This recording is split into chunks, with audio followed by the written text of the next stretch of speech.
Yeah, last 24 hours have witnessed a major escalation of the crisis in the Middle East, very much as anticipated by Alex Christoforou and myself in our discussions on the Duran, and by the way, as also discussed by various other commentators, Alistair Crook, for example, being one.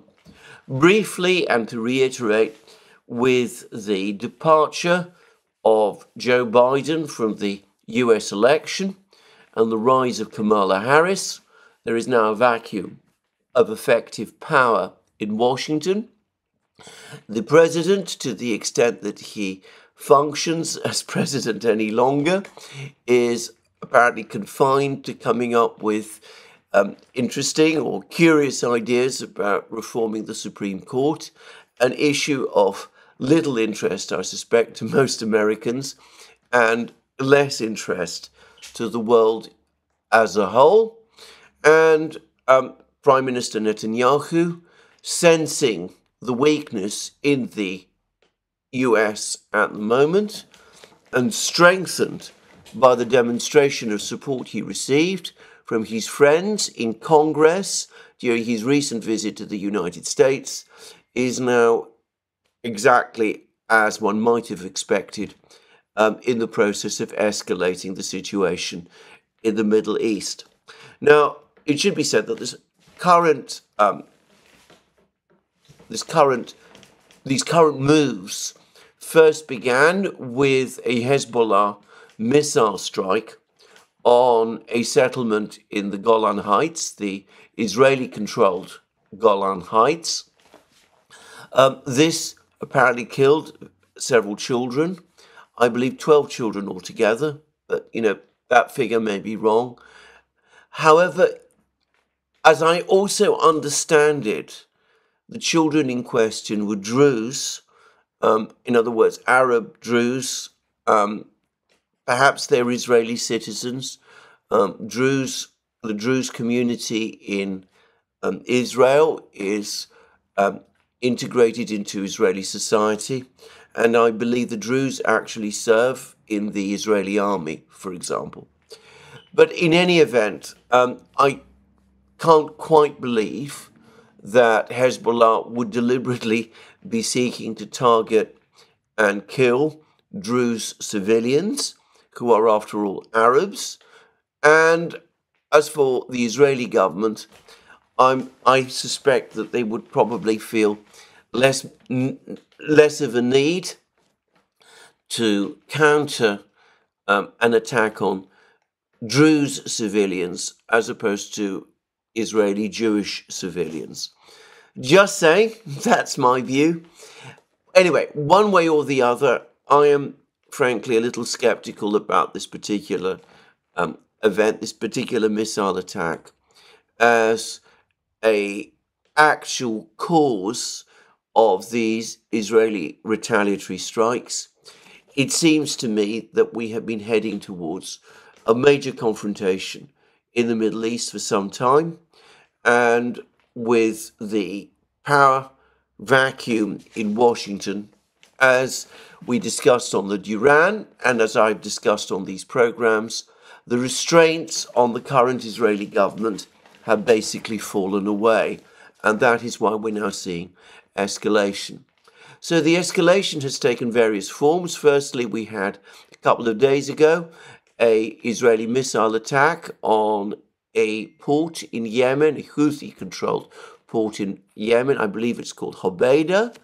I'm not sure exactly what that attack was supposed to achieve, but the latest strikes have been perhaps rather more aggressive and purposeful. One, the first strike, which was apparently an airstrike, was carried out in Beirut, and Israeli officials are claiming that the target was a Hezbollah top military commander, Fouad Shukr, and there are some claims that Shukr has been killed, though so far there's been no official confirmation, at least no confirmation from Hezbollah itself, that this is actually the case. The other attack was even more dramatic. It is of a Hamas official, Ismail Haniyeh. He is apparently the chief of Hamas's Politburo, which would suggest that he is in some form the nominal leader, political leader of Hamas. He was present in Tehran, where he was attending the inauguration of the new Iranian president, and he was killed in a building where he was struck by some kind of precision-guided projectile. At least that is what the Iranians at the moment are telling us. Now, a few short things to say about these attacks. Firstly, the attack on Fuad Shukr in Beirut follows a regular pattern of Israeli airstrikes on Beirut and attempts by Israel to kill Hezbollah leaders. Now, I ought to say, of course, that Israel itself has not confirmed that it was involved in either of these attacks, but I don't think anybody seriously doubts that Israel was, in fact, the party that conducted them. But the attack on Ismail Haniyeh in Tehran, well, that begs many questions, and I have to say this, it again seems to me to reflect an aspect of the Iranian system, which is that their security seems to be lax and chaotic, and they have been confronted with waves of assassination attempts, wave of bomb attacks, but they never seem to be able to get their full security properly or completely sorted out.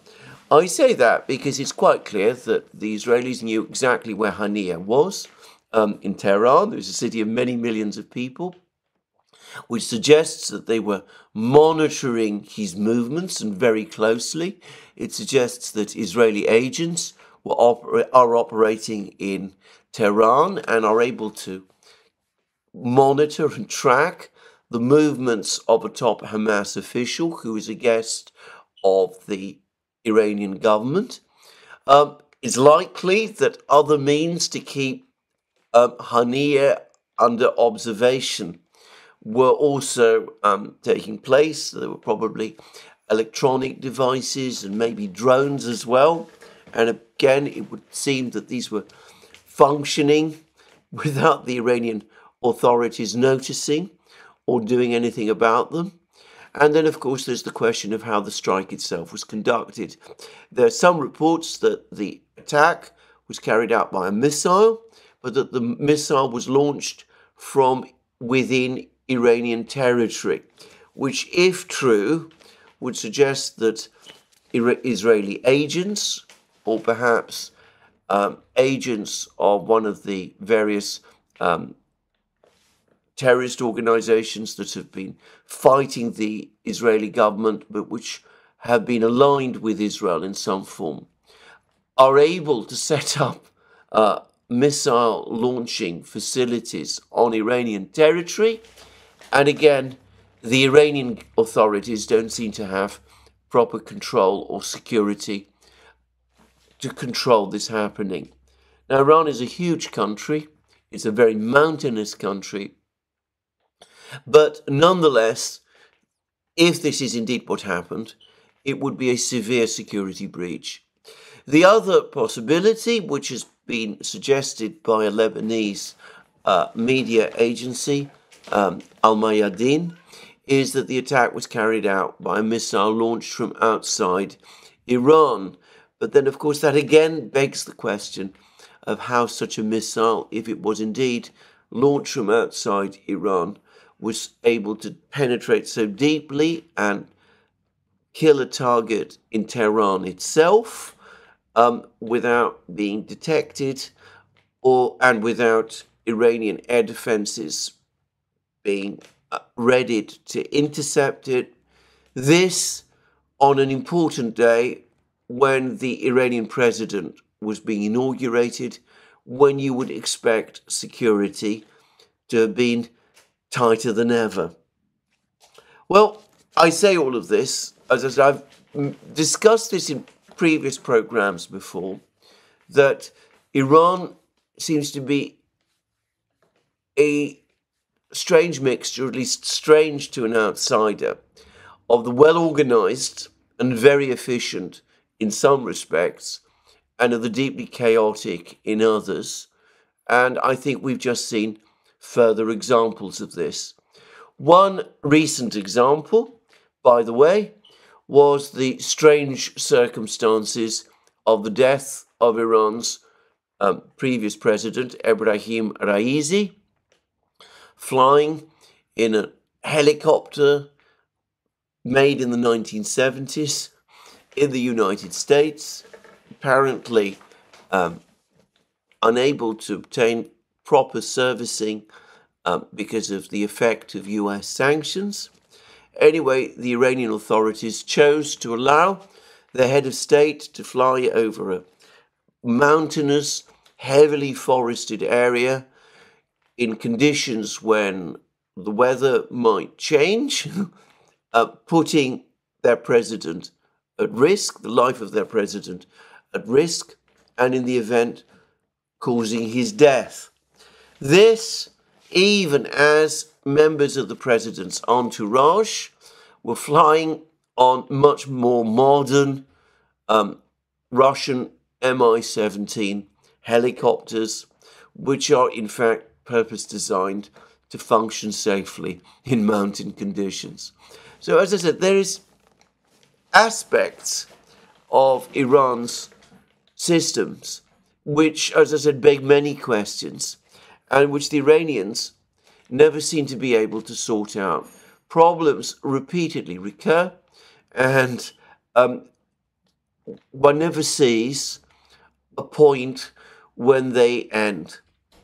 I have to say that, one shouldn't perhaps be unduly critical of the Iranians. There was a recent assassination attempt in the United States, as we all know, and there again, there was major blunders and a chaotic response from the security agencies intended to provide bodyguard services to the target after a defiant and, I thought, arrogant performance before the relevant congressional committee.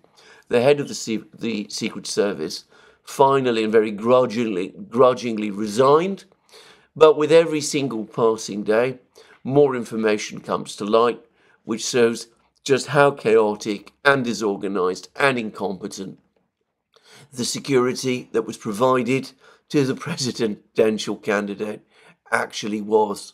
So, maybe one shouldn't be too critical of the Iranians. If the Americans can't get their house in order, maybe one shouldn't be too critical of the fact that the Iranians don't seem to be able to do so either. But anyway, that, it seems to me, is an objective fact. There's been major lapses in security by Iran, and one would like to believe that the Iranian authorities, or one would expect that the Iranian authorities would respond and try and get them organized and try to sort them out. But we have had attack after attack of this kind, and it never quite seems to happen. Anyway, let's move on and discuss the political implications of all of this. Now, Iran is, of course, threatening retaliation, and I'm sure retaliation in some form will come. And, of course, these attacks are, to a certain extent at least, made in anticipation of Iranian retaliation. And I personally would go further, and I would say that they are intended to provoke Iranian retaliation. The Israeli authorities are putting out reports that the action that they've taken in response to the attack on the Druze settlement in the Golan Heights was at a level that was not intended to result in a wider war in the Middle East. I'm not sure how killing or attempting to kill one of Hezbollah's typical top military commanders and successfully killing the political head of Hamas in Tehran at a time when the new Iranian president is due to be inaugurated is that kind of moderate response to the attack on the Druze settlement in the Golan Heights, which is not intended to provoke a strong Iranian reaction. On the contrary, it seems to me that they are clearly the kind of acts which Iran inevitably is going to have to react to, and which it will react to, I suspect, very strongly. So it's likely that we're going to see an Iranian response. I'm not going to try to guess what that will be. Maybe the Iranians will go in for the game of tit for tat. Maybe assassinations of officials on the other side are possible. Or maybe there will be something even more kinetic. Maybe there'll be rocket attacks or something like that. But I'm not party to the plans and ideas of either side.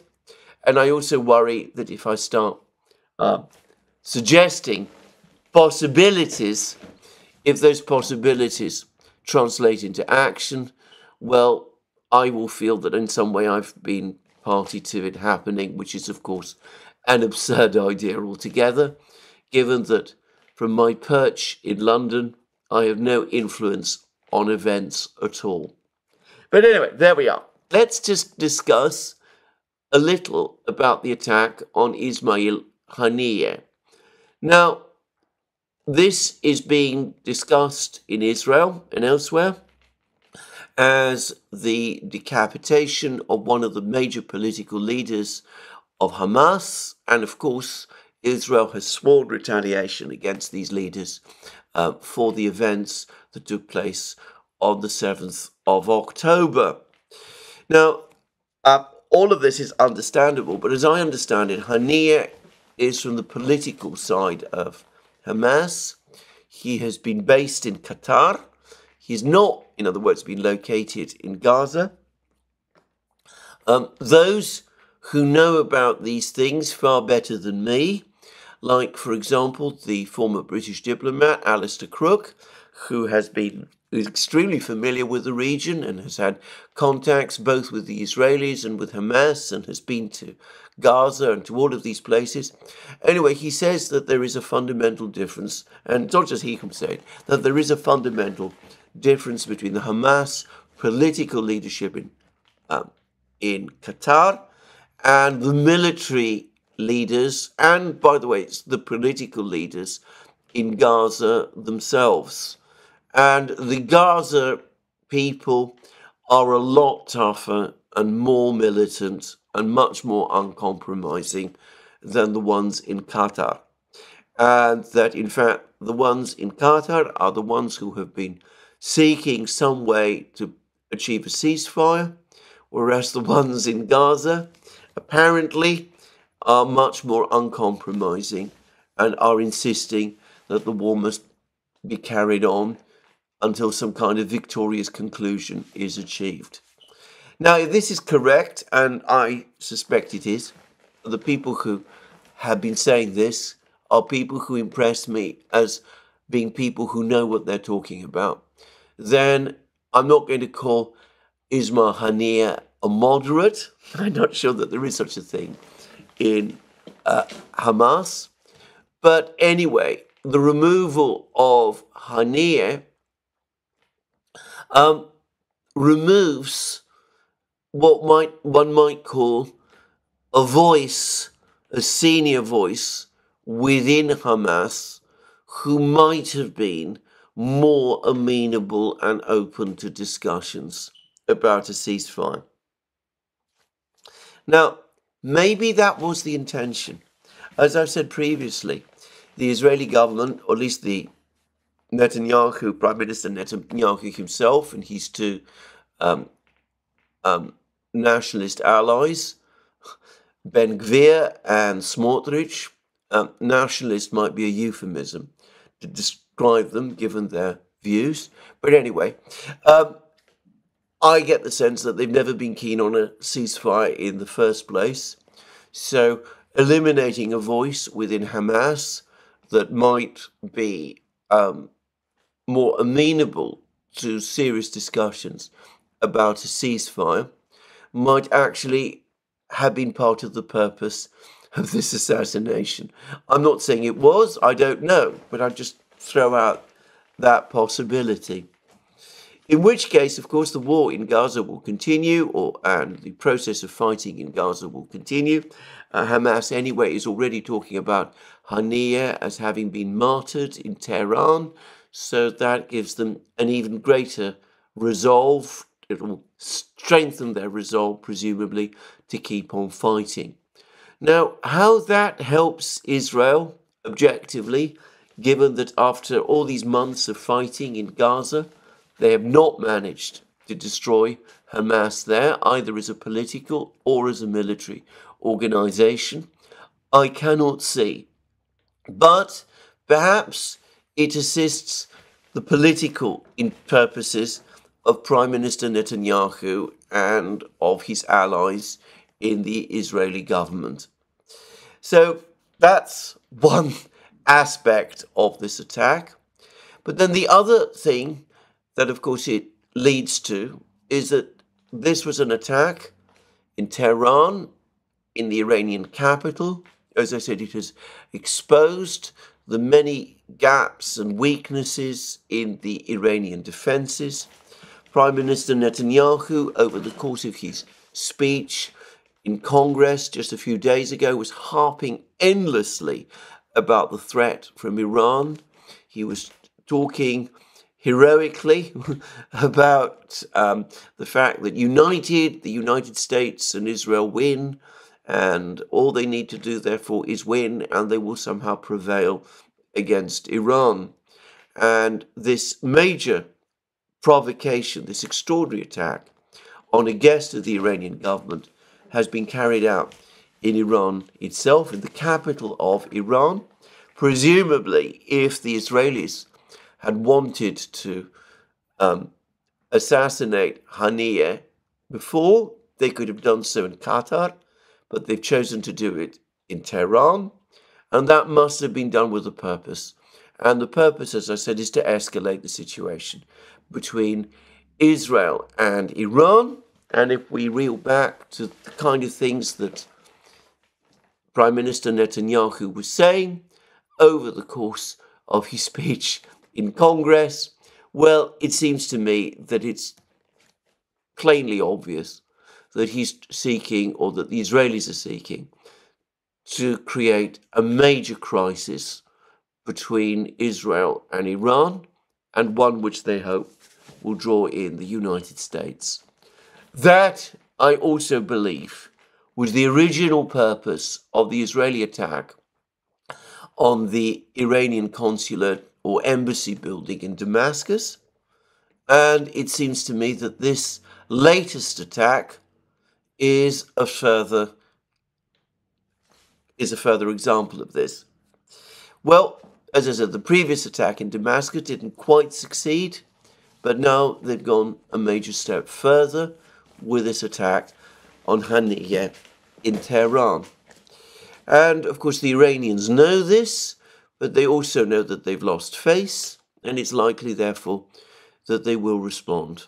So, the prospects of a conflict in the Middle East, a bigger conflict in the Middle East, are now greater, probably, than they have been at any point since the events of the 7th of October. Up to now, Iran has shown restraint. Up to now, the US government has been united, well, not united, but it's been able to try to keep the situation in the Middle East under some sort of control. There's been much push and pull. There's been massive deployments of fleets and aircraft. There have been all kinds of threats made at various times. But up to now, the United States government has been able just to keep the lid on the situation. But this has required an active president, or at least, if not an active president, a president who appeared to have authority, and the United States does not have that anymore. So whether the United States government is now equally resolved to bring the situation in the Middle East, to keep it under control, as they were previously, and whether, even if they are, the Israeli authorities, the Israeli government, will pay much heed to them, well, that must all now be open to a great deal of doubt. And, of course, the pressures on the Iranian side are great, and they're likely to become much greater very soon, because the attack on Fuad Shukr in Beirut suggests that the obvious first target of the Israelis is going to be Hezbollah. There's been widespread claims that the Israeli military is very unwilling to get drawn into another battle, this time with Hezbollah, given that the battle with Hamas is unfinished and not going well. And there are reports that there's been much tension between Israeli Defense Minister Gallant and Israeli Security Minister Ben-Gvir. Apparently, recently, there was an incident involving Israeli soldiers who were accused of assaults, sexual assaults on an Palestinian prisoner. Soldiers were placed in detention by the Israeli authorities pending investigation. Apparently, some settlers then broke into the place where the soldiers were being detained in order to support them. There's been claims that there were wild scenes. I have no idea what that means. But the important point is that the police, the Israeli police, controlled by Ben-Gvir, were apparently under orders not to interfere. So that perhaps gives a sense of the tensions that appear to exist between the Israeli military on the one hand and the political faction in the ascendant in Israel now, led by Netanyahu, Smotrich, and Ben-Gvir. So an attack on Hezbollah looks very likely. Hezbollah will respond. Hezbollah is a close ally of Syria and, of course, Iran. It's going to be very difficult this time, it seems to me, for Iran not to get drawn in. The Iranians anyway have to respond in some way to this provocation of this assassination of this leading Hamas official in Tehran, and the President of the United States has no authority. I cannot imagine a more combustible situation than this one, and that is the one that we have. And, well, as we discussed on the Duran, and as I mentioned on my programs, Prime Minister Netanyahu's speech to Congress essentially told us it was coming. How all of this is going to play out, I don't want to try and guess. I do remember what Alistair Crook said. Some massive smash in the Middle East is coming. It appears to be on its way. He and most of the commentators believe that the Israelis are taking on far more than they can hope to cope with, and the United States, bogged down in many places in the middle of a very complicated and polarizing election, with a war in Ukraine, which now everybody acknowledges is being lost, and with its own fiscal situation deteriorating. Just as all of these events were playing out, reports came through that the debt the sovereign debt of the United States has now hit $35 trillion. Well, even as all of this is playing out, well, I don't think the United States needs or wants this conflict in the Middle East. Of course, there are some people in the United States who do. You'll find many people of a neocon view who ache and have been aching for years for an all-out war with Iran. But anyway, it seems to me that we're now closer to that point than we have ever been, and it might indeed happen. Now, before I conclude my comments about this, let me just make one quick observation.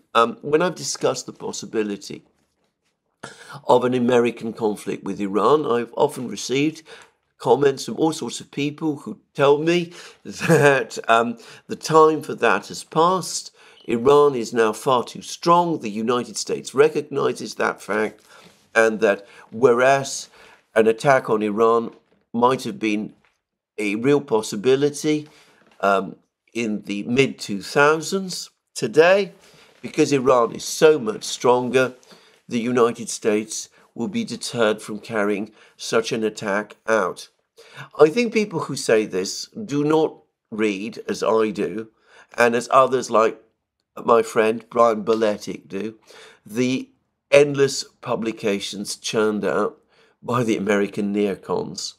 I have never known the neocons, any neocon article advocating aggressive action, be deterred in the slightest way by any fear of the potential capabilities or the actual capabilities of the other side. The presumption always is that the United States has limitless power and unlimited capabilities, and the presumption always is that if the United States, all that the United States has to do is to exert that power, and the adversary, however strong he appears to be, will collapse like a house of cards. And I am sure that this is the view, the prevailing view amongst all of these people about an attack on Iran. Iran might have a better air force than it did in the mid-2000s, a more advanced air defense system than it did in the mid-2000s. Its army may be bigger, its security forces may be better organized, it may have intelligence cells all across the Middle East, but that isn't something that they ever consider. Conflict instead with Iran is what they want and what they're determined to get. Anyway, let's move on. Now, I mentioned in my discussion of the situation in the Middle East that the United States objectively should not want to be drawn into a conflict in the Middle East. It is, after all, losing a conflict in Ukraine. And over the last couple of programs, I've suggested that the Zelensky government itself, over the course perhaps of the last month, has finally understood that it is going to lose the war in Ukraine. And it's been behaving as you would expect it to do. It's been reaching out to try and get diplomatic help from countries like China, India, the Vatican, wherever, even at the same time as it shows no willingness whatsoever to engage in serious negotiations, in compromise on any of the substantive issues on which it has to compromise if there is to be any real prospect of peace. Now, I think that it is now clear that we have reached the same point with much of the collective West.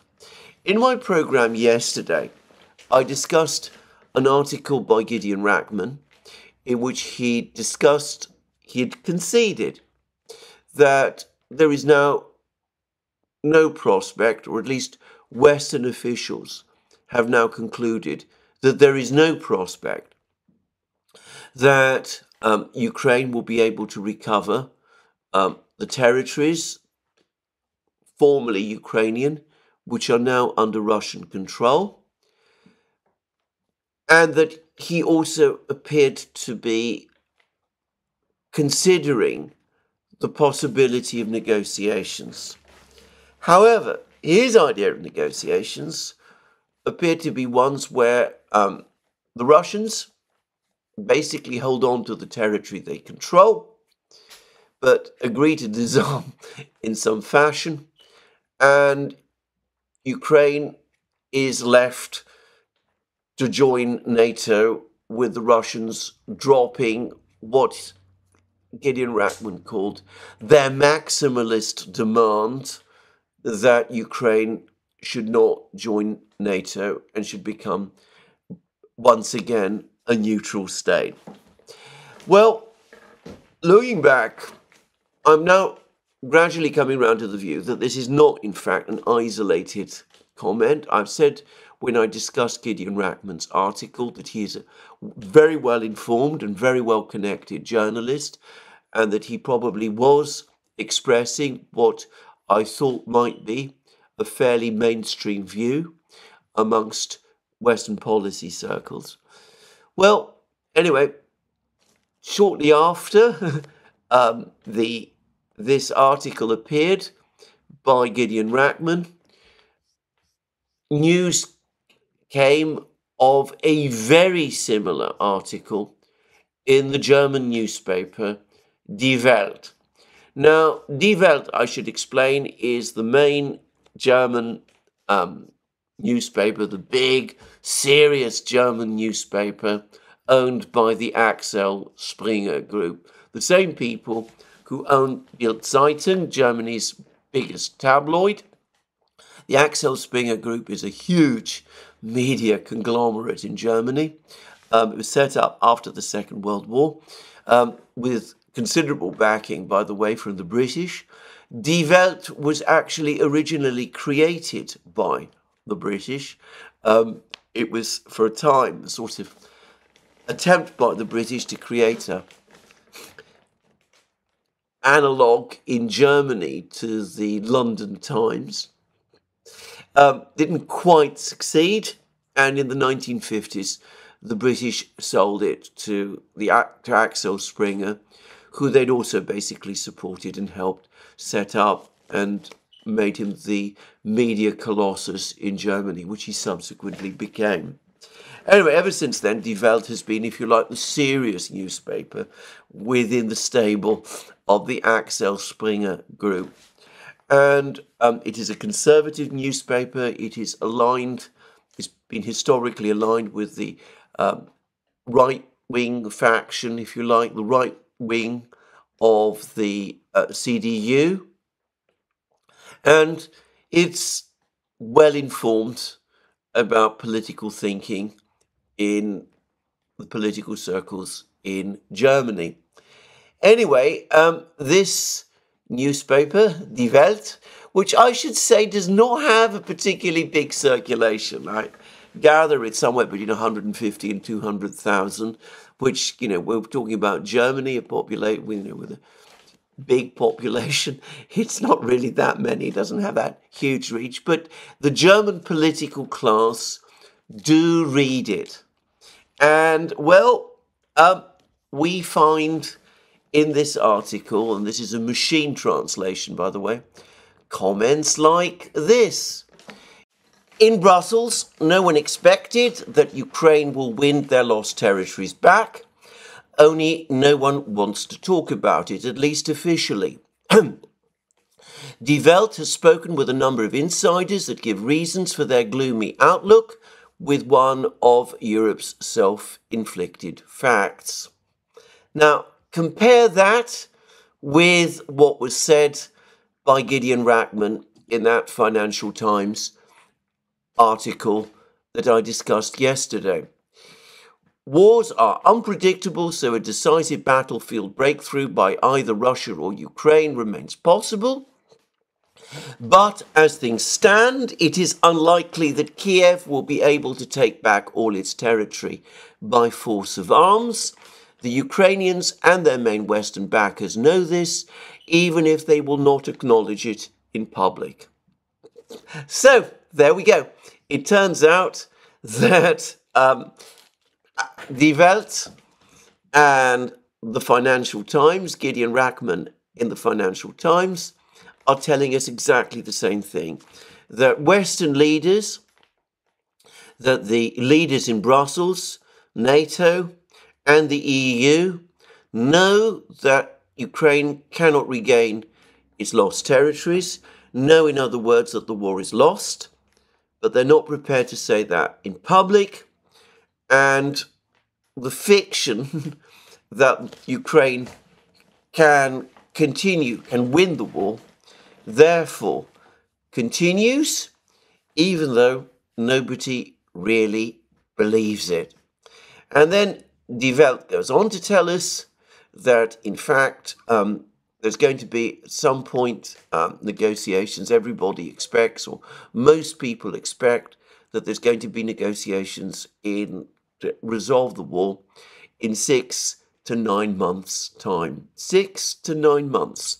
So I said yesterday in my discussion of Gideon Rachman's article that Ukrainian soldiers are being asked to fight and die for a cause that no one in authority, none of the leaders of the West, any longer believe in, the cause of Ukraine regaining its lost territories. And Die Welt is telling us exactly the same thing. For the next 6 to 9 months, Ukrainian soldiers are expected to go on dying for the lie that Ukraine will be able to fight its way back to the borders it achieved when it gained independence in 1991. I'm going to say straightforwardly that I find this absolutely appalling. I mean, it completely shocks me that people can brazenly admit to such a thing, that they're asking men to die for something, for a cause that they know is lost. Earlier today, I was reading an article in the American media about how Ukraine is now recruiting around 30,000 men a month, a point that the article conceded it's about the same as the number of men that the Russians are regularly recruiting into their army. The Russians do this by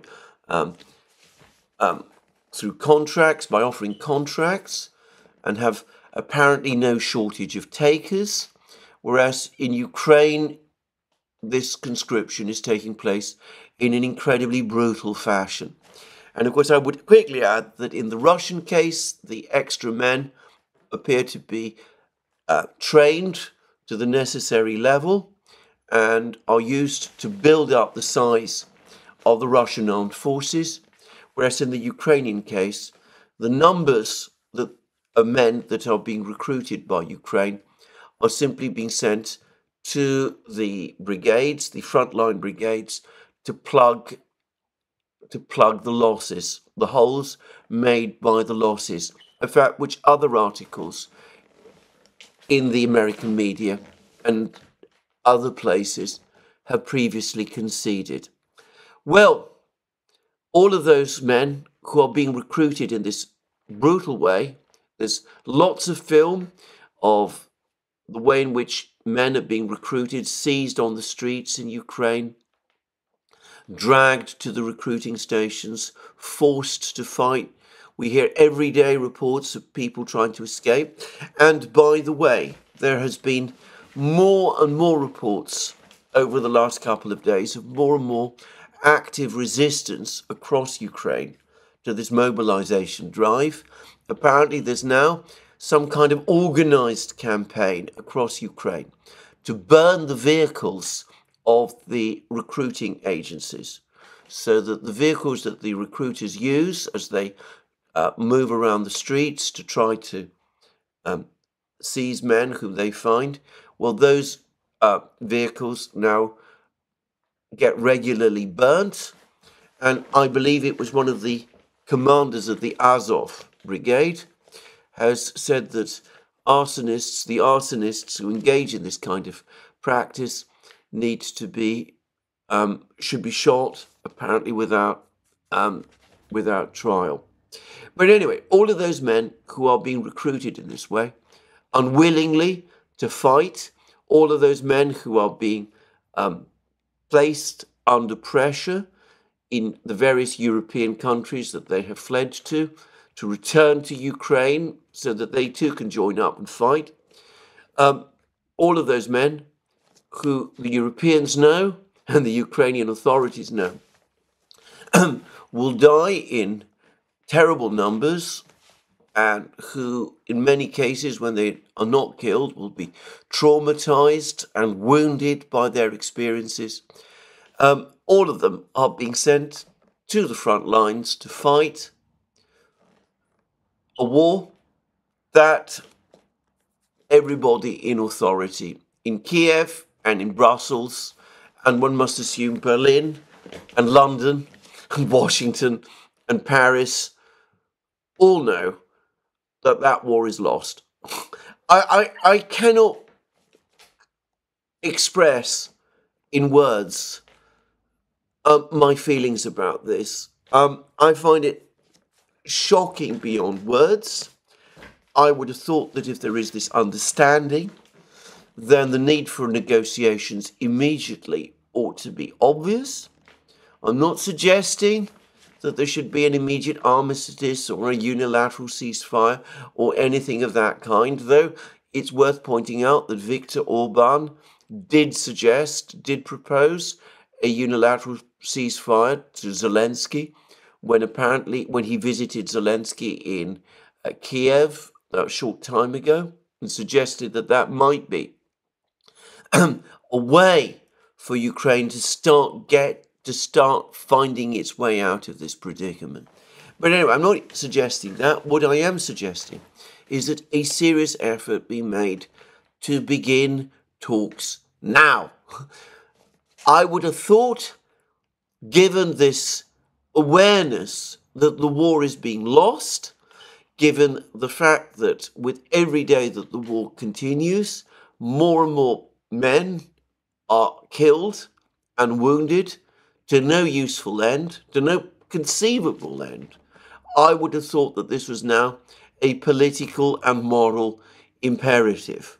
But no, Die Welt tells us that the war must continue exactly as it is continuing at the moment, exactly the same way for at least another 6 to 9 months, and only then, not now, negotiations can begin, even though everybody knows that the war is lost and Ukraine cannot regain its territories. And Gideon Rachman, yesterday in the Financial Times, not in quite such a shocking and cynical way, it must be said. But anyway, if you grind down and think through what he means, he's basically telling us the same thing.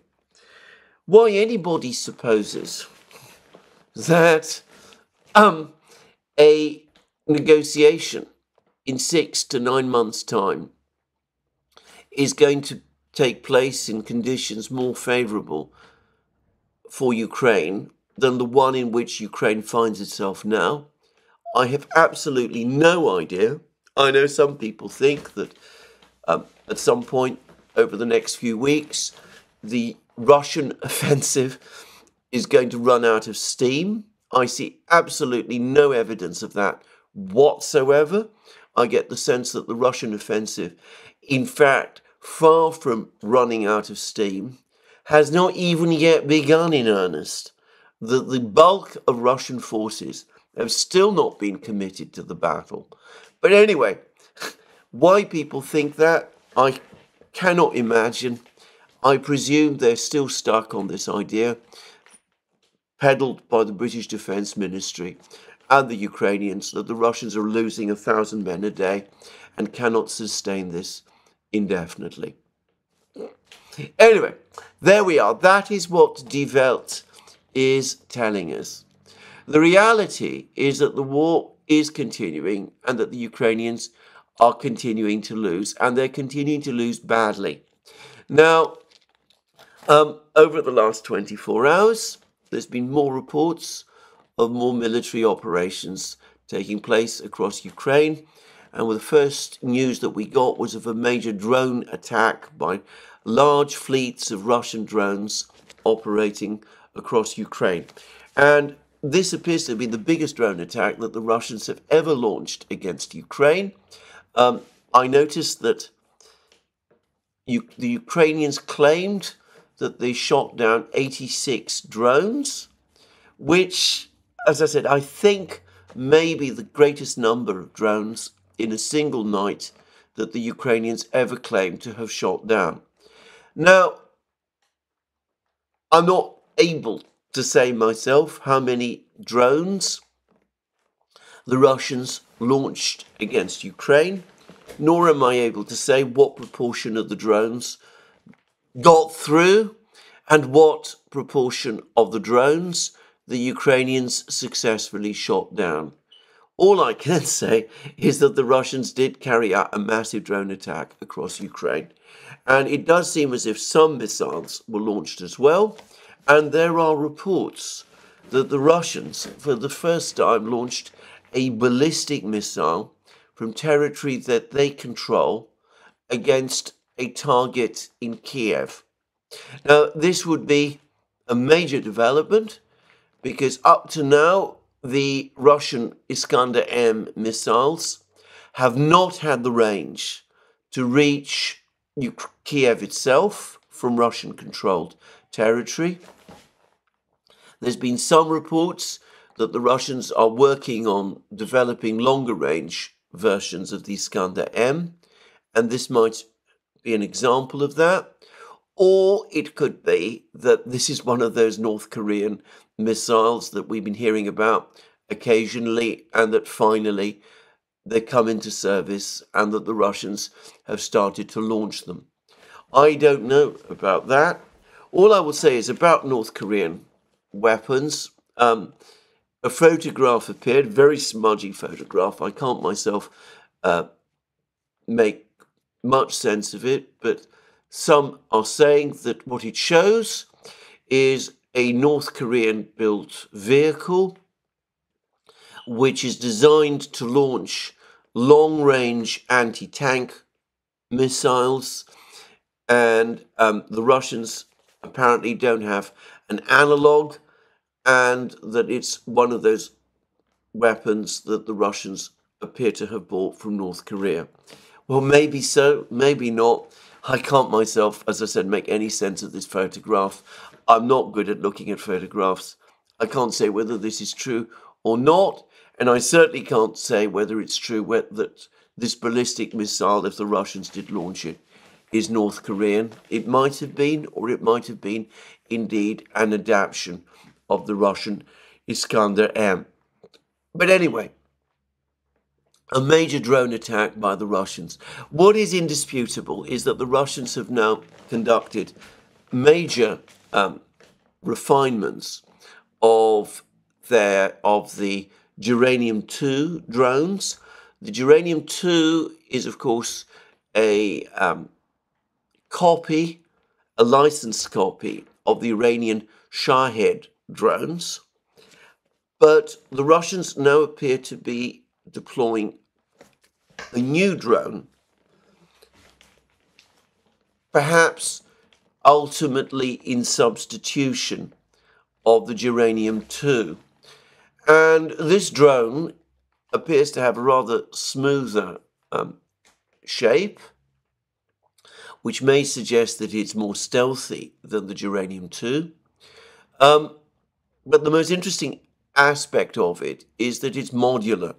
So apparently there's one version which, rather like the Geranium-2, is essentially a kamikaze drone which flies on a pre-programmed course. It's, in other words, very similar technologically to the original Geranium-2. But the other two versions are different. One apparently carries some kind of some kind of observation, surveillance equipment, and operates as a reconnaissance drone, including in darkness, and it is able to operate apparently at night. The other drone is perhaps the most interesting of the three, apparently has a camera and can be controlled. Its flight can be controlled by a controller. So as it operates, as it moves across Ukraine, it can be redirected by its controller from the control station and can conduct maneuvers and skirt defenses even as it approaches targets. Now, there's been some suggestions that this would be all but impossible for the Russians to do because the signals from the air controller to the drone itself would have to go over distances that are too great for this to be possible. Well, I used to say that, by the way, about Ukrainian drones that were operating over Russian territory, and that turned out not to be the case, or at least not the case to the extent that I believed it to be. And I suspect that the Russians have established their own means of sending signals to these drones over far greater distances than we have seen before. Anyway, there it is. Now, the Russian Defense Minister, Andrei Belousov, apparently has said that the Russians are producing 4,000 drones a day, which is a vast number of drones. It's something like 120,000 drones a month.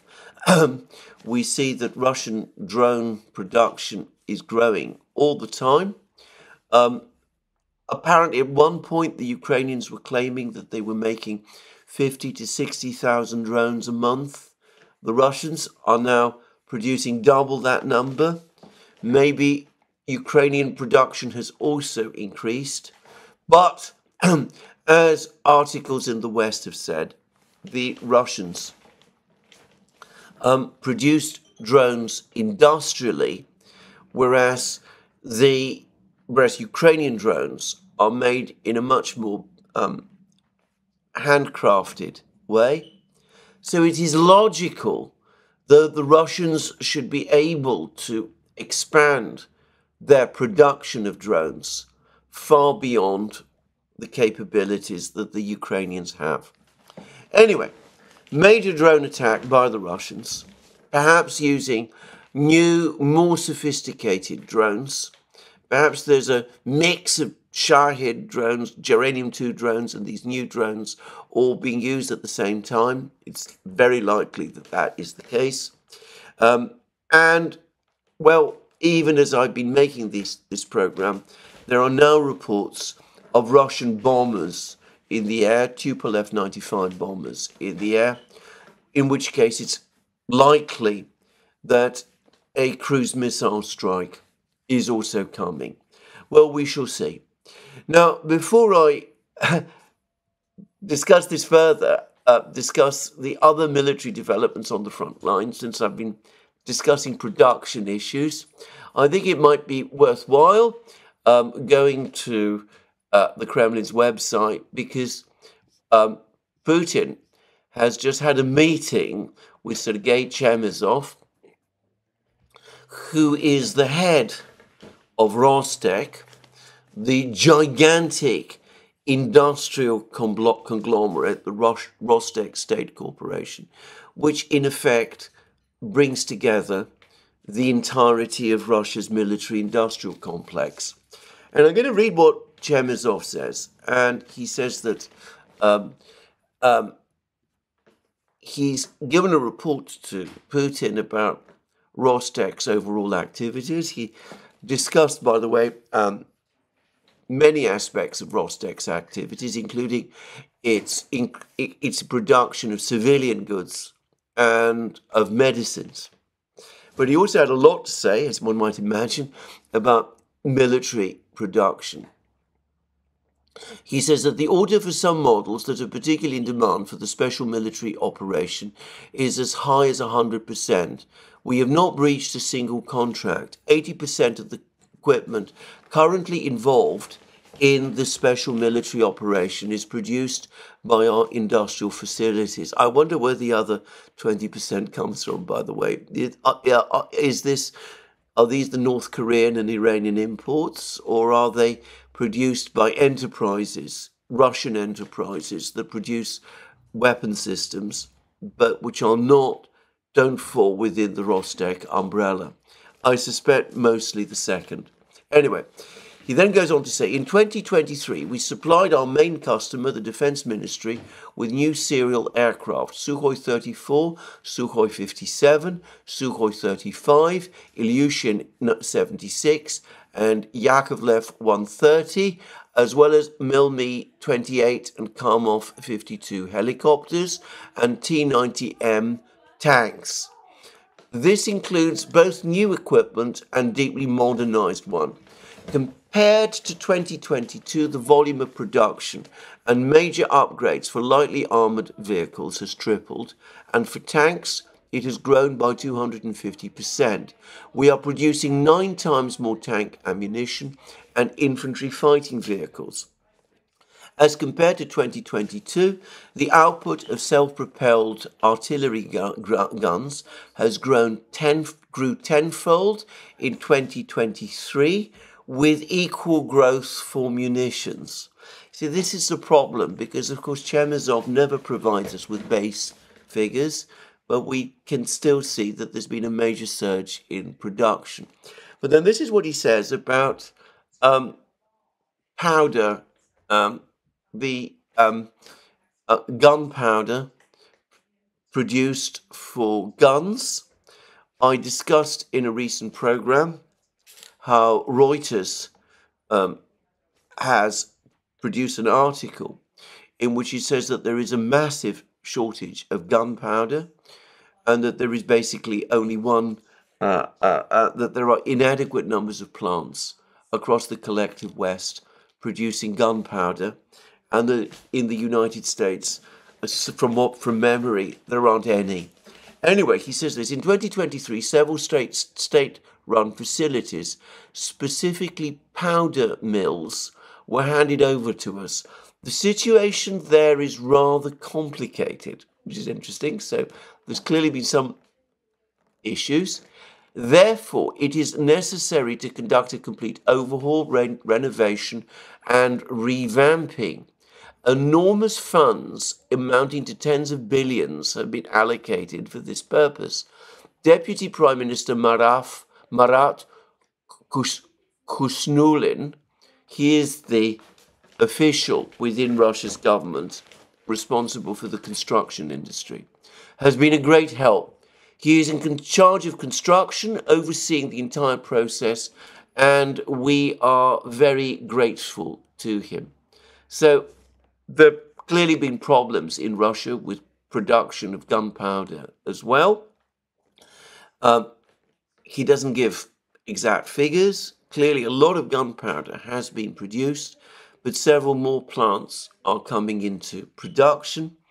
And unlike in the United States, a top official, the Deputy Prime Minister, Marat Khusnulin, has been put in charge to sort out the problem.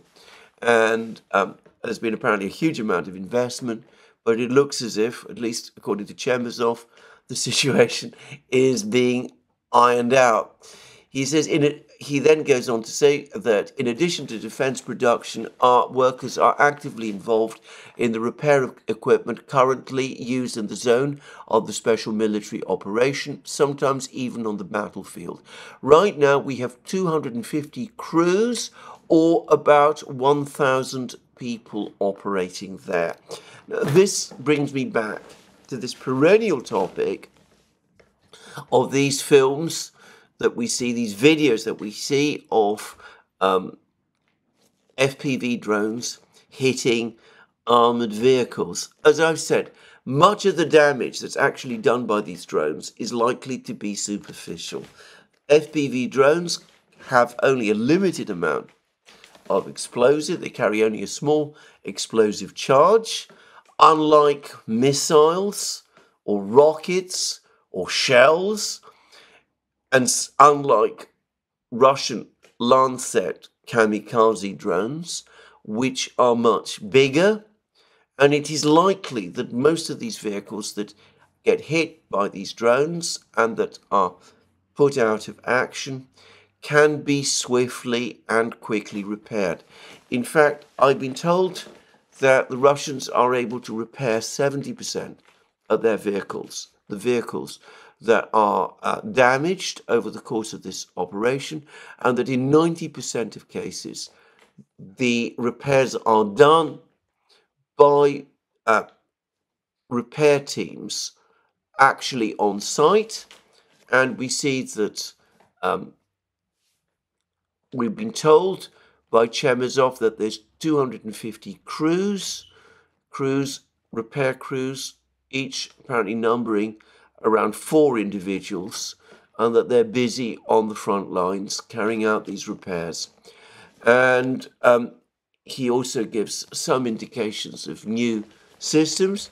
He says in 2023, Rostec delivered the first shipment of Malva self-propelled 152mm artillery guns to the army. This is a cutting-edge mobile artillery system that can use all kinds of munitions and fire them automatically. There is also the Kub drone, a high-precision strike system designed to eliminate remote targets on the ground. I'm not sure whether or not this is the new drone that people are talking about. I've heard a different name for it, but it could be that this is the actual correct name for this drone, Kub. What are its advantages? It can take off undetected and is very precise when carrying out strikes. It is very quiet. This is a problem, by the way, with the Geranium-2 drones. They have an engine, a sort of turboprop engine, which makes a noise. It seems that these new drones don't, or at least they don't make much of a noise, the same kind of noise. He says there is also ease of use, which is another advantage. We completed the project to develop the system in 2022, launched it into serial production and started delivering it to the troops in 2023. We are continuing to improve standard aircraft ammunition, such as Fab 500 bombs. They've been adapted to work with guidance and glide kits and launched into production. In 2023, we started making Fab 1500 and Fab 3000 bombs once again. There was a time when we suspended their production, but we have now restored it. So in other words, these bombs, some of them that we see, are not just taken out of Soviet stocks. They are new production. This year, in 2024, we adjusted them to operate with guidance and glide kits as well. And the troops on the front lines, these are the Fab 1500s and Fab 3000s, and the troops on the front lines are already using the first shipments of these upgraded munitions. So there's an awful lot more of them coming. There is also the SuperCam drone, which is another cutting-edge device. It exists in a reconnaissance version and a kamikaze model. Perhaps this is the drone that people are talking about. It took us just 5 months to launch these drones into production. For that, we created a manufacturing facility covering an area of over 30,000 square meters. That is a big factory. Just saying, I am familiar with factories. A factory that extends over 30,000 square meters is a big factory.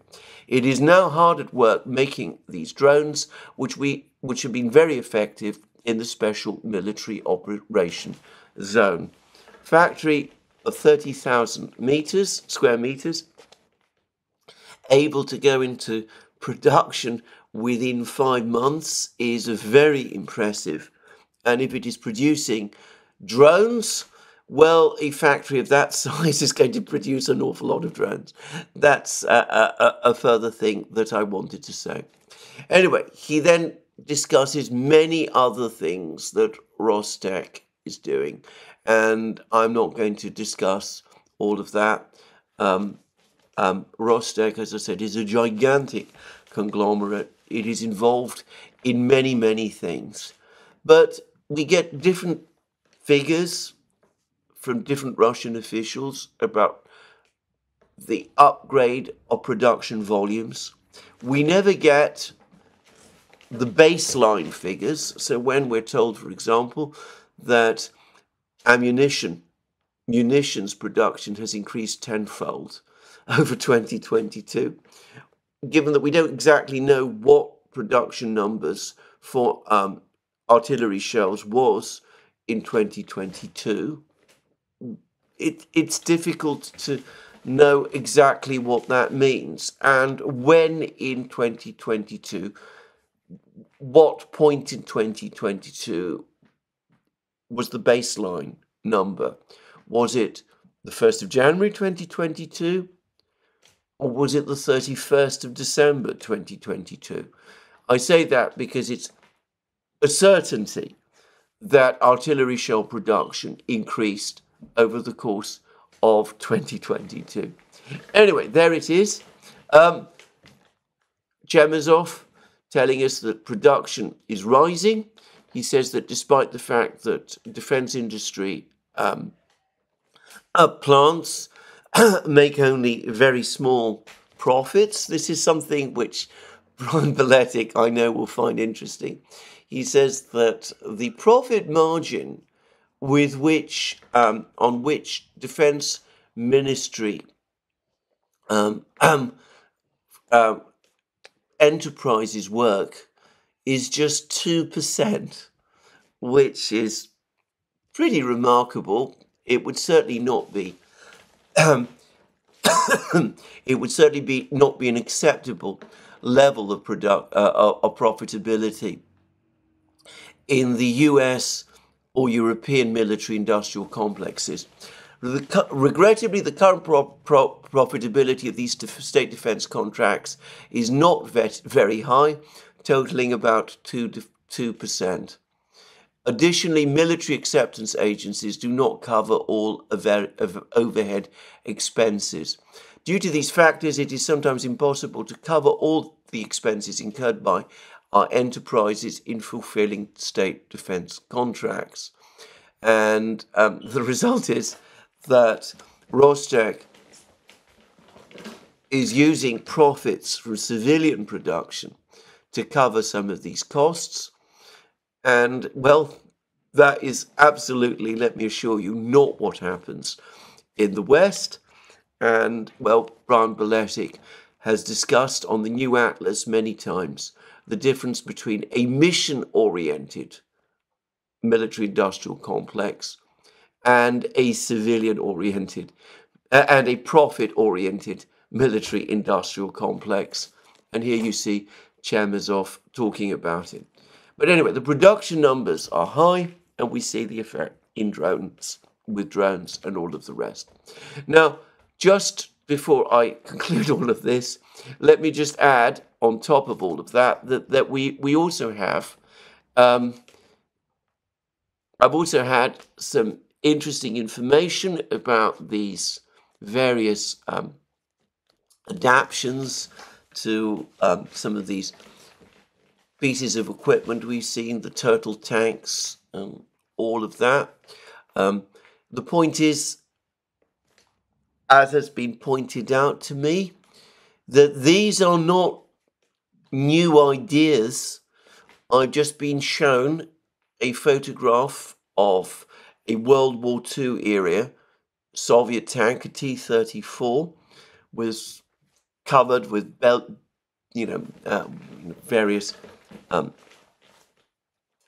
covers and things of this kind, very similar to those that we see today, appearing on the battlefronts. So the Russian military has long, deep experience of doing these things. And I expect that some of these ideas are, in fact, adaptations by the soldiers, the military soldiers on the battlefronts themselves. However, we have heard reports today that the Russians are now making actual changes to some of the tanks that they're producing. They're introducing rubber seals in some places, for example, which supposedly will make these tanks more secure against the problem of FPV drones. Anyway, no sign of any slackening of the military defense production effort. The Russian military continues to grow by 30,000 men a month. The Russians continue to train their forces, and their forces are steadily building up in power. The American media are saying that many of the soldiers that Ukraine is recruiting, the new conscripts that Ukraine is recruiting, have been sent to the battle lines with insufficient training. And, well, that is how it plays out every day on the battlefronts. And, well, I'm now going to turn to a quick discussion of the situation on the battlefronts. The first is that, judging from various statements being made by the 79th Brigade of the Ukrainian army, this is the brigade that is defending the village of Konstantinovka in southern Donetsk. The battle for Konstantinovka, the village of Konstantinovka, is now underway in earnest. It seems that the Ukrainian forces in Konstantinovka are being attacked from multiple directions. The 79th Brigade appears to be conceding this, that they're being attacked from the east, the south, and the north. They're also under intense bombing and shelling. And, well, the language of some of the commentaries being published by the 79th Brigade leads some to think that Konstantinovka, the village of Konstantinovka, is going to fall fairly quickly, perhaps within a matter of days. Now, if that is so, then the Russians will undoubtedly have gained control of the road, the main supply road to Vuhledar. That battle will be conclusively ended, and the way will be open for the Russians to advance basically without hindrance, as far as I can tell, to cut the next big supply road from Kurachovo to Vuhledar. And if that happens, well, I myself cannot undersee how resistance in Vuhledar itself can be sustained for very long. So that would presumably mean that either the Ukrainians accept that the garrison in Vuhledar is going to be encircled. One wonders how the troops in Vuhledar would feel about that, or the Ukrainians will be obliged to withdraw from Vuhledar, in which case the entire Ukrainian defense system in southern Donbass collapses, leading to important consequences for the entire southern front lines, with Ukrainian positions in the Vremivka salient certain to collapse as well, and with the way starting to open for a potential Russian advance northwards, taking in city towns like Gulyapolye and perhaps pushing on northwards towards Pavlograd and places like that, bringing the Russians close to the Dnieper and to the great city of Dnipro, and by the way, of Zaporozhye itself. Just saying. So anyway, a major crisis for the Ukrainians in Konstantinovka. Now, in further north, as I said, there's now general consensus that the Ukrainians have completed their evacuation from the main metropolitan area of Krasnogorovka. It does seem that the Russians have indeed advanced beyond Krasnogorovka and are now fighting to gain control of these two remaining streets that project westwards from Krasnogorovka. And there's been various commentaries by various Russian bloggers about how the fall of the major urban area of Krasnogorovka now releases Russian forces for a major advance westwards towards Kurakovo, major supply town, and by the way, I suspect Selidovo as well. And, well, the effect on the Ukrainian defenses in this area is easy to imagine if that happens. Again, I don't see how the Ukrainians can resist this advance if it now takes place. Now, the area which has attracted by far the greatest amount of attention in the Western media over the last few days, and perhaps the area where the Ukrainian retreats have been most dramatic over the last few weeks, is of course the Pokrovsk, Ocheretino, Avdiivka area. Now, there's been less news about Russian advances towards Zhelanye, village to the south, and I suspect that the Russians are some way from launching an attack on that village, which I suspect will come from the east, from the Russian forces that have just captured the other village of Novoselivka Persha. But there are more reports that the Russians are advancing in the northern part of this area towards the villages of Ivanivka, Veselya, Timofeevka, and ultimately Vozvishenka. And the Russians, as I've discussed already, must now be at the very limit of their supply lines, which presumably fan out from Avdiivka itself, perhaps taking in Ocheretino to some extent. But I suspect that there is still some scope for a further advance on the northern front lines towards Vozvishenka, Timofeevka, and those sort of places. But it may take the Russians some more time to sort themselves out before they can advance towards Zhelanye.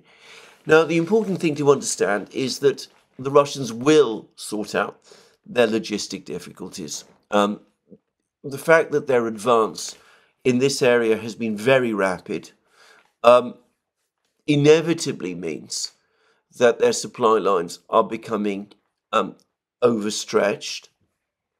But the Russians have shown consistently throughout this war that they understand and are very skilled and effective in operating logistics, and I have no doubt at all that they will succeed in sorting out their logistics probably within as little as a week, and we will probably see a Russian attack on Zhelanye around that time.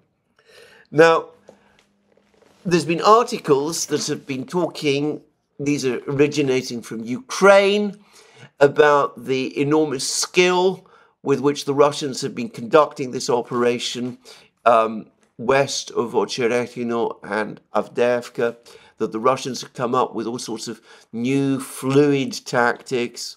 I think there is some truth in this. The overall Russian commander in this area continues to be, as far as I know, General Mordvichev. The general consensus appears to be in the Russian blogosphere that Mordvichev is one of the most talented commanders, battlefield commanders, that the Russians have. And he appears to be also very much of a hands-on commander. So there's every reason to think that he is indeed running operations west of Ocheretino with very considerable skill. But having said that, I think that partly the fluid nature of the fighting reflects the victories, is a product of the victories the Russians have already achieved. The Russians have had to break through the big Ukrainian defenses in Avdiivka and other places around Krasnogorovka. The moment that happens, scope for more rapid advances becomes possible. We see that the Ukrainians are outgunned and outnumbered, and that, to my mind, is sufficient in itself to explain the speed of the Russian advance, putting aside whatever tactical skills General Mordvichev might be bringing to the conduct of the operation in this area. Anyway, the other place where there's been fairly big news, dramatic news, is Toretsk. The Russians appear to have closed or almost closed their pincers in the area immediately to the east of New York. They seem to, by the way, control now, by my rough reading of the maps, around 60% of New York, the village of New York. Anyway, they seem to have encircled, or at least closed the trap, if they're around any Ukrainian troops that are located to the east of New York. Russian forces have also been advancing from the north, south, from the areas that they have captured, the northern pincer that the Russians have captured. I have to say, I wonder whether there are many Ukrainian troops actually still there.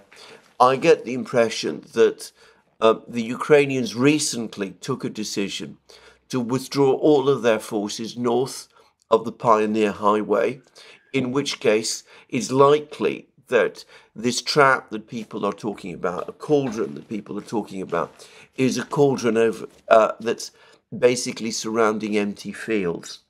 But anyway, regardless, Russian advances in the Toretsk area have been dramatic. I suspect that with the Ukrainians basically having withdrawn from all of the area south of this Pioneer Avenue, the main focus of the Russians now will be to capture New York, to complete the capture of New York, and two coal mine structures immediately to the south of Toretsk. And then the main battle for Toretsk will begin. And I have to say, the development of this battle is starting to resemble, at high speed, the Battle of Avdiivka. There again, the Russians captured the coal mines and the waste heaps and the outlying villages around Avdiivka, but on that occasion it took them many, many months to do that. And once they did that, once they captured the so-called waste heap and all the other places, well, the rest of Avdiivka, as I remember, began to fall very fast. And I wonder whether exactly the same thing will happen with Toretsk. For the record, Toretsk and Avdiivka in population terms, and by the way, in area, seem to be roughly the same size. It's been remarkable to see the speed with which this operation has been conducted by the Russians. And lastly, in this brief summary, there is now conclusive proof, lots of film and photographs from Chasov Yar, which conclusively confirm that the paratroopers of the 98th Airborne Guards Division of the Russian forces have indeed crossed the aqueduct and are now fighting in central and western Chasov Yar, west of the aqueduct. It seems that they advanced from the north as many people thought they had, but it seems that they also crossed the aqueduct over across a railway crossing that also exists, and that their forces now are in central and western Chasov Yar in force. And again, once their positions here have been consolidated, it is likely that their operations will intensify and that Chasov Yar also will fall in fairly short order, perhaps a case of several weeks. Now, all I'm saying is, when all of this happens, will it continue to be possible to go on pretending that the war can go on for 6 to 9 months? When Chasov Yar falls, and Toretsk fall, and Kurakovo is attacked, and Pokrovsk is attacked, and maybe Vuhledar is abandoned, will it continue to be possible to say that the war can go on for another 6 to 9 months? To reiterate again, if the Russians break through to the Dnieper, if they reach and establish positions east of Zaporozhye and Dnipro on the east bank of the Dnieper, then the military crisis that Ukraine will face will be terminal. And given the enormous military-industrial build-up that Chemezov is talking about, no one should assume that the Russians are going to run out of men or machines. Syrskyi has told us that they have 520,000 men on the battlefronts now, and that they expect to have 690,000 men on the battlefronts by year end. And Chemezov is implying that, in fact, the production of military equipment is continuing to grow. Well, given that this is so, can we realistically think that this battle, that this war is going to continue for another 6 to 9 months, as the people in Brussels want to believe, without anybody in the West noticing the scale of the crisis that a few clever people in Brussels are aware of? I don't know. I wonder. For the rest, the Democrats, the Kamala Harris, I think they too are in shutting their eyes about what is happening at the present time on the Ukrainian battlefields. And it might be that just as they face a major crisis in the Middle East, they're also before long going to find themselves facing a major crisis in Ukraine as well. And that might inconveniently happen just before the presidential election. Well, we shall see. But anyway, this is where I finish my program today. I'm going to discuss the program we had with Glenn Deason and I with Theodore Postol in my next program. Events in the Middle East have to some extent taken up too much of my time to give it proper credit today, but I'll be coming back to that in my next program. This is where I finish my program today. Have a very good day. Let me remind you again that you can find all our programs on our various platforms, Locals, Rumble and X. You can support our work via Patreon and Subscribestar. Don't forget to check out our shop. Links under this video. And last but not least, please remember, if you've liked this video, to tick the like button and to check your subscription to this channel. Thank you very much. More from me. Have a very good day. Speak to you soon.